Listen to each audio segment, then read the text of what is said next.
хизээч унтж хэвтдэггүй байнгын ажиллаж яадаг. Тийм учраас бол тэд нар тийм хөрөнгө тийм байхгүй шүү дээ. Тэд нар бол янз бүрийн болвол арга замаар арга зайлаар энэ бүхэл юмнуудыг үндсэндээ бол завшсан л юм л болсон байхгүй. Магадгүй тэр нэг төсөл хөтөлбөрүүд байгаа шүү дээ. Вашингтоны консенсус. За энэ хэрэгжүүлсний төлөө яах ёстой гэхээр тэд дандаа боломжлж чаддаг юм шиг байна тий. Ховчил гээл хавтгаарсан ховчилтын үнгүүд л асар хэмжээд их хэмжээнд өрнө. Жохон хөрөмтөлтэй наавна. Тэгээ хэдэн жилийн дараа босоход 10 20 дахин өссөн хөрөнгөтэй болоод байдаг. Тэгээ сотог ирэхэд би бүр тэгж асууж ирсэн. Тэр асууж байгаа. Гэхдээ та бүхэн бол хөрөнгөний бүртгэлийн асуудал яриад тий. Хэдэн зуун жил капиталист ертөнцид явсан. Тэгээ та нар ядуусан хөрөнгөний бүртгэх тухай асуудал ярьж. Монголд арай ондоо шүү дээ. Яг бол хатуу бүртгэлийн системээс задарсан. Одоо бид нар баячуудынхаа хөрөнгөний бүртгэх асуудлыг л ярьж байна гэсэн чинь энийг л хэлсэн л дээ. Тэгээ ер нь гэхдээ ийм ажиллагааг зогсоож болохгүй шүү гэж хэлсэн. Хоёрдугаарт манай дээр үе нэг эсэргүүцэл гардаг шүү. Жишээлбэл нэг Монгол академийн ерөнхийлөгч явахдаа Жолонбат. Ер нь олон улсын валютын сантай сангүй бид нар явна шүү дээ. Тэд нар ер нь яах гэж бид нар тэнийг тулгаад байдаг. Гэх мэтийн асуудал заримдаа гарч ирдэг. Гэхдээ л тэгэл байхгүй болчихдог л байхгүй. Энийг бол ердөөсөө хэрэгжүүлэхгүй байхын аргагүй юм байдалд бол эрх баригчдыг бол түлхдэг. Ер нь эрх баригчдыг бол ер нь Монголын 2,800,000 хүнтэй бол ярьж тохирохоосоо 2-3 хүнтэй л эрх баригчдыг л өөрийн гартаа хийдэг. Магадгүй ноёл аврагын гартаа нөхтөл босгол байна тийм байхгүй. Тэгэхээр энийг бол хүмүүс авч уншаад ер нь энэ бол одоогийн байгаа байдлаа бол эргэсүүлж бодоосэй гэсэн ийм үднэс л би нэгэрчүүл хүмүүст хүргийг шийдсээр шүү. Энэ бол үнэхээр гайхамшигтай ас. Энэ ихтэй дэлхийн бусад орнууд бол бүгдээнд нь л бас яг ийм үзэгдэл үүсгэсэн л гэж сонссон. Тий, ер нь бол дэлхийн ердөөсөө цөөхөн хэдхэн улсаас бусд нь бол үндсэндээ хямрал, сүрлийн бол ангалын ирмэгдээр л очиж байгаа байхгүй. Тийм ээ. 30 гаруй хил дээр орчуулагдсан. Саяхан нэг сонин юм хэлэхэд бол саяхан 4 сарын 3-ны өдөр бол олон улсын валютын сангийн захирал Францын эдийн засгч Доминик Строскан гэж бол захирлна гэдэг чтэй. Тэр хүн бол Дэлхийн банктай нийлж хийдэг одоо Вашингтон саяхан хийсэн жил бүрийн уулзалтын хуралдааны бол эхлэл дээр бол бүр том шууган тарьсан мэдээлэл хэлээ л дээ. Тэр хүний бол мэдээллийг ерөнхийдөө товчхон утга санааг нь хэлдэг бол ер нь 2008 оны энэ том дэлхийн санхүү эдийн засгийн хямралаас өмнө бол бид нар эдийн засгийг бид нар ойлгодог, бид нар эдийн засгийг бол удирдах залж чадна гэж бодож ирсэн байна. Одоо бол тийм байхгүй юм байна нөхдөд. Одоо либерал эдийн засаг гэж юм байдгүй юм байна. Одоо бол энийг хэрв хурдан даруйхан засахгүй бол дэлхийн болвол дэлхийд дахин тэр чигээр манай энэ бөмбөрцгийн бүх улсууд бол эдийн засаг нийгэм улс төрийн болоод маш гүн гүнзгий одоо хямралын ирмэг дээр зогсож байна. Энийг болио гэсэн ийм хямрал гэж яриад байгаа юм бол ерөөсө дохиол байсан байж таарах нэ. Энэ бол зүгээр сая өндөлөд хөрөнгөний хямрал гэж дэлхийд ингэж байгаа л сая бол баг хүчээр шахах зогсоолоо ш. Асар хэмжээний эмисийг аль зайллаг өгөөл тий. Ер нь бол 2008 оны бол энэ хямрал бол дөнгөж эхэлсэн одоо явж байгаа шүү дээ. Тэрийг бол зүгээр тодорхой цаг хугацааны бол хувьд хойшлуулсан болохоос ш тэрний одоо учир шалтгааныг нь гаргаж ирээгүй тэрийг яаж засах бол арга замаа бол тодорхойлоо. Тэгээс чи бол одоо мэдж байгаа сая Давосын бол том уулзалтууд боллоо. Тэгэл G20 бол дэлхийн том эдийн засгтай улсууд бол цуглаад байна. Тэрнээс гарч байгаа ямар нэгэн бол одоо хүн ардад мэдэгдэхээр тийм дөрвтэй үр дүн шац бид нар одоо байхгүй. БРИКС хүртэл өнгөрсөн доногт ярьж штэ тий. Тусгаарлах гэж үзэж байгаа байхгүй. Тий. Хоорондын валютуудаа бид нар өгтөө өөрийнхөө валютаар зээлэг өгдөг бол долларын юунаас ангижрыг тэгжээж энэ дэлхийг хамарсан томоохон эдийн засгийн хямралаас жоохон зайлах арга тал байж магадгүй юм гэсэн байдлаар яг чийж би ойлгож байгаа байхгүй. Яг тэгж хэлж байгаа тий. Ер нь бол одоо доллар бол өнөөдрийг хүртэл одоо ч гэсэн өнөөдрийн ер нь дэлхийн цорын ганцхан бол нөөцийн валют гэдэг. 1944 оны хавар Америк нэгдсэн улсын одоо Нью Хэмпшир бол мужийн Бреттон Вудын хэлцээр гэж байдаг байхгүй. Тэрэн дээр бол 1944 он гэдэг бол 2 дугаар дайнд дуусахын 1 жилийн өмнө гэсэн шүү дээ. Тэгээд тэрэн дээр бол ер нь 2 дугаар дайны дараа дэлхийд дахин яаж хувааж авах улсууд энэ том капиталист том гүрнүүд тэрний дараах бол одоо санхүүгийн бодлого ямар байх вэ гэдгийг тодорхойлсон энэ том уулзалт болсон.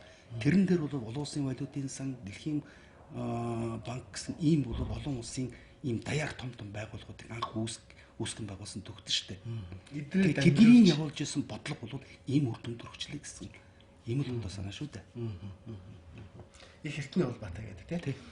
Би одоо социализм үед ярьдаг гэсэн Москвад найтахт Монгол Улаанбаатар таниад урддаг гэл. Москвад онгоход Болгарын Софид өндөндөө аваад гэсэн. Эсрэг ирээчлүүдээр тийм юм ярьдаг гэсэн. Тэгээ 2008 оны хямрал бол жишээл Монголд ямар ч үүсэх нөхцөлгүй байхад Нью-Йоркт тэр өдөр төрөнгийн асуудал ирэхэд энд баахан хямрал үсэл банкуд дампуураад тий байж байгаа л гинт 3 сарын дотор 900 гаруй тэрбум төгрөгийг татаал эдийн засаг чинь зүгээр цус хэрэгжиж байгаа чинь ингээд 100 атахаар нийт мөнгөнийх нь цусны талыг авчихаар шоконд ордог юм байгаа шүү дээ. Тэгээд л ингээд валютыг хэлээл олон улсын валютын сан эрчимжээд л баахан зүйл төслөв болоод авцсан байна. Тэгэхэд би яг энийг уншиж ирсэн. Ястаа энэ оройгоор орж ин да гэж утсан байхгүй. Тэгээд нөгөө монетаризм чи юу вэ гэдэг яригал буцаал харсан. Яг л Фридман хэлжсэн 29 оны Америкийн санхүүгийн хямралын төлөвлөгөөг Монголд яг тэр үед хийгээд хэдэн мянган аж ахуйн нэгжийг сүйтгэл ингээл ажилласан л да. Ер нь бол Монгол төгрөг бол яг ингээд тусдаа бие даасан мөнгөнд нэмэгдэх бол биш шүү дээ. Монгол мөнгөнд нэмэгдэхийг бол Америк доллартай бол маш хатуу үйдсэн байдаг. Хэрвээ Монгол банкны валютын нөөц бол багасдаг юм бол бид нар угаасаа тэдний юм хүлээсэн өөр хариуцлагын дагуу дотоодод байж байгаа дотоодын ямар ч хэрэгцээ байсан хамаагүй энэ Монгол төгрөгийг бол татхаас өрөхгүй байдалд орчиж байгаа. Одоо долларын юг ханшиг тэрийг бол 100% бол одоо баталгаатай гэж бол ярьдаг. Нэг currency board гэж тийм одоо мөнгөнд нэмэх тийм тусгай дэглэм байгаа. Тэрийг бол нийт мэдэхгүй нийт мэддэг тийм дээр засгийн газрын төвшин currency board гэж бүр юм нэртэй. Тэгэхээр үндсэндээ бол манай улс хичнээн одоо чинь баялгаа зараад хичнээн бид нар хөгжил цэцгэлтийг бол хүн бүхэн одоо мөрөөдөж байгаа ч гэсэн манай мөнгөнд нэмэхэд бол манай мөнгөнд нэмэхэд гэдэг бол хүмүүс ойлгох хэрэгтэй. Энэ бол бидний манай Монголын нутаг дэвсгэр дээр бол одоо бий болгож байгаа бүх баялаг одоо ухарж олборлож байгаа бүх баялагийг илэрхийлж байгаа энэ мөнгө маань өөрөө бол гадна талаас маш хүчтэй нөлөөтэй байж байгаа. Тийм учраас бол гадна талаас тодорхой бодлого явуулаад Монголын мөнгөнд нэмэх дээр нь дамжуулаад Монголын баялагийг өнгөөдүүлэх ийм бол арга зам бол нээлттэй байж байгаа. Хуучин бод алтан баталгаа тантрсан тэр байхгүй бол ерөөсөө хөөгч байлитгэл тий. Тэр ерөөсөө энэ дэлхийн бүх орнууд чинь доллартай очиж өөрийнхөө үндэсний мөнгөний нэмэгтэй ханшиг үйж хаяал доллар хөдлөхөд савлж яадаг болчдөг учраас барыг хараад байдал дээр бол гэвчихсэн юм шиг харагдаад байгаа. Тий. Тэгэхээр би түрүү бол ярьсан шүү дээ. Бреттон Вудын хэлэлцээрээс гэсэн. Тэр Бреттон Вудын хэлэлцээрээр анх бол гарахдаа долларыг бол алтан баталгаатай гаргасан байна. Тэгээд 1971 оны 8 сарын 15-нд бол Ричард Никсон бол долларын алтан баталгааг цуцлсан шүү дээ. Тэрнээс хойш доллар бол ямар ч баталгаа байхгүй зөвхөн Америкийн эдийн засгаар баталгааж байна. Долларын бол одоо чинь ямар нэгэн одоо хэвлэж эмээс гаргаж бол одоо эдийн засаг дэлхийн эдийн засагт нийлүүлэх энэ юм бол ямар нэгэн ямар хязгаарлалт хоригсаадаг. Хичнэнийг л хичнэнийг. Тухайд би тооцоо хийж хахад жишээл манай Монгол банкнаас эмээс хийж гаргасан мөнгө манай бодит эдийн засгаас 2 дахин өндөр байсан л да. Тэгээ тухайд ямар юм анхааруулсан гэхээр за бодит эдийн засаг чи яг ийм хэмжээтэй байна. Далд эдийн засаг чи яг 100% ийм хэмжээтэй байна. Гэтэл энэ далд эдийн засаг нь бодит эдийн засгаас шингэжүүлж амьдарч байна. Яг өцөө хүний эрх шиг ус төрийн нөлөөлөлөөр тий. Хэрэв бодит эдийн засаг чи унах юм бол энэ хөөсөрсөн эдийн засаг чи унаад яг 98 оны Азийн хямралууд сүрэх нэ. Асуудал чи юм байна гэсэн. Тэгээ ганцхан Монгол тийм эд юм байх гэсэн бас бүтүүлгэн л байгаа. Дэлхийн нийт бол ердөө тийм л юм л шүү дээ. Ялангуяа Америк доллар бол Америк долларыг харин би дахиад хэлэхэд бол Америк доллар дэлхийн цорын ганцхан тэр Бреттон Вудын хэлэлцээрээс хойш дэлхийн 2 дугаар дайнаас хойш бол дэлхийн цорын ганцхан нөөцийн валют. Дэлхий дээр хийж байгаа бүх 8 бүх хэлэлцлүүд зөвхөн Америк доллараар хийгддэг. Тэгтээ зэрэг чинь Америк доллараар хийгддэг юм бол Америкийн энэ долларыг гаргаж байгаа Америкийн нөөцийн санг бол бид нар сая түрүү ярьлаа шүү дээ. Энэ бол алтан баталгаатай байсныг нь 1971 онд бол цуцлаад одоо бол зөвхөн бол Америкийн эдийн засаг төсвийн чадвараар бол баталгааждаг гэдэг нэрлэлдэг боловч энэ одоо бас л хэрэгэлзээтэй байдал болчихлоо шүү дээ. Би яг энийг бол би судлаач хүний хувьд бол нэг зөвхөн нэг үсрээс биш энийг олон хэдэн 10 100 их үсрүүд энийг бол батлана л та.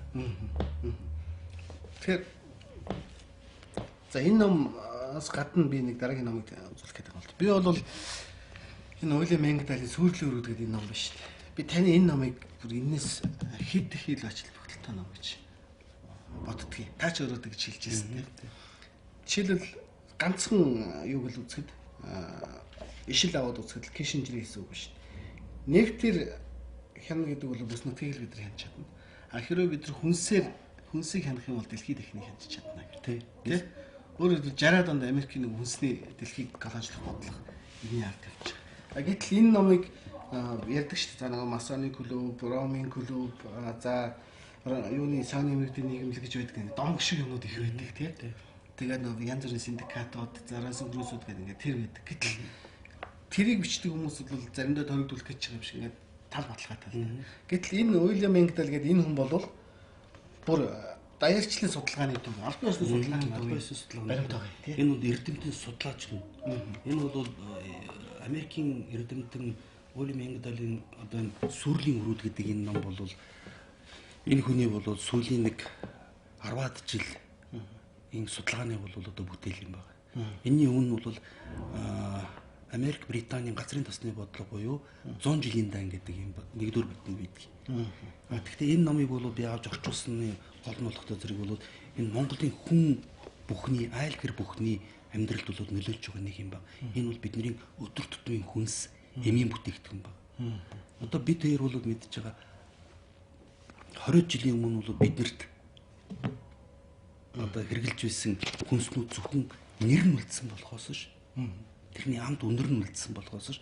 Тэрний доторх бол генийн өөрчлөлт найрлага нь 100% шал өөр юм болсон байна. Тийм учраас бол одоо манайд сүүлийн үедэд янз бүрийн урд нь байгаагүй өвчнөд үндсэндээ хавтгаа боллоо шүү дээ. Тэгж байна. Хүмүүсийн бол маш хүчтэй таргалал одоо урд өмнө байгаагүй бол харшлууд тий. Одоо чихрийн шижин өвчин одоо хорт хавдар бол үнэхэр залуужлаа шүү дээ. Тэгэхээр энэ номныг бол уншаад одоо уншигчдад хэлэхэд энэ ном бол бидний өдөр тутмын хүнс Монгол үндэстний оршин тогтнохын үндсийн үндэс хүнсний аюулгүй байдал үнэхээр одоо их ноцтой байдалд орчод байна шүү гэдэг л энэ л одоо санааг л хүмүүст хүргэх гэж л энэ. Би анх энэ номыг уншихдаа таны савд уншихдаа нөгөө хүнсний аюулгүй байдал гэх маань нэг сэрэд байдаг шүү дээ. За ядаж энийг нь ойлгоход тэгээд уншсан чинь юу манай юм ярьж байгаа. Бүрс хачин ондоо төвшин ирсэн юм лээ. Тэглгүй яах. Манай энэ дэр жигээ зөвхөн эрүүл ахын зүгээр савлал, боодлоод, дээвэрлэлт, хадгалалт, хандгалалт, хугацаа. Тий. Бүр 4-5 дугаар зэргийн ач холбогдолтой юмнуудыг л яриад байгаа. Тэрийг л ориулал. Тэгэхэд өнгөрсөн жил ихтэл одоо чинь хүнсний аюулгүй байдлын жил гэдэг би бас судлаач хүний хувьд бол ер нь төр засгаас явуулж байгаа бодлого юмнуудыг нэлээд үзлээ л дээ. Тэгэхэд бол үнэхээр манай хүмүүст бол үнэхээр мэдээлэл үнэхээр дутагдaltaй байна. Тэднийг бол би үндсэндээ төрөгдөчөд явж ийн гэж л гэдэг. Одоо зүгээр төөрөнд ман донд л явж байгаа тэр бүрдэн төрөгдөл. Ажил хийгээд байгаа юм шиг мөртлөө тэр нь бол шал өөр төвшөнд очсон юм их дэлгэр олж гарч байгаа. Хийр гэдэг тий. Одоо жишээлбэл ингэж л л дээ. Жишээл 60-70-аад онд жишээлбэл 3-40 ертөнц заа нэг хямралтай байгаа дайнд ажинтай орнууд Америкийн тусламжийн хүнсний хөтөлбөрүүд асар их хэрэгжиж байна. Тэр үед эдгээр жишээлбэл яг энэ гений өөрчлөлтөд бүх бүтээгдэхүүнийг тулсан байна шүү дээ. Дэлхийн байран дээр. Яг бол өнгө хүч юм чи яах юм? Тэ? Бүгд тэр нөгөөдх нь авсан, идсэн. За дараа нь үр дүн яасан. Зарим нэгэн гайхаа бүр ингээд ухаан алтнуудаа бүлтгэж гарч ирж байгаа. Энэ тусламж хөтөлбөрүүд хамгийн их тархсан Африк, Латин Америк, за одоо зүүн Азийн орнууд, яг дайнтай байсан орнууд. Одоо дохын юу нь бол хамгийн өндөр түвшинд байна. Тархалт нь. Тэ? Би бүр тэгээ сүултээ бүр айгаад өөртөө ихтгэл болж байгаа юм бол тэгж ярих юм бол бид нар коммунист ертөнцөөс байсан тий. Энэ Америкийн хүнсний галер бодлогоос хол байсан юм да. Бид нар найдвартай гэсэн. Бид нар асар их байгалийн натуралийг хэрэгжилж байсан. Одоогийн шиг бол бид нар гений өөрчлөлтөнд хүнсний бүтээгдэхүүнийг өдөр болгон биднэрт хэлж өгөхгүй гэж шүү дээ. Хинч та нар ийм аюултай мэдж байна гэдгийг хэлж. Тэр учраас би уншигчтай ингээд хэлэхэд ер нь одоо та бүхэн бол хөрөгчөө ингээд онгоолгоод үз. Ер нь миний бодож байгаагаар одоо Монголын жирийн нэг айлын бол хөрөгчөнд нь байж байгаа гэртээ худалдаад авцсан байж байгаа дэлгүүр хоршонд байж байгаа хүнсний бүтээгдэхүүн 90% нь гений өөрчлөлтөнд хүнсний бүтээгдэхүүнүүд болсон. Генийн өөрчлөлт. Ер нь генийн өөрчлөлтөнд хүнсний бүтээгдэхүүн гэдэг чинь юу гэсэн үг юм бэхээр биологийн шал өөр төрөл зүйлүүдийг хооронд нь хүчээр релиздүүлж байгаа. Ирлиз юм. Тийм. Дээр үед бол монголчууд бол мэднэ штэ. Ирлиз одоо жишээ нь хайнгийн шартай одоо үр төлөөгдгөөг бол мэднэ. Ортон болоод бол тий. Тэгвэл зэрэг бол эндээс хүн бүхэн энийг ойлгож ухаарах бид нар өөрснөө л энэ аяллаас бид нар зайлсхийхгүй бол өөр бол биднийг аврагч тий биднийг хамгаалах ийм хүчин байхгүй юм байна. Санаа зовох хүмүүс газар алга байна. Нэг маш баттай маш сайн ойлгож авалцдаг.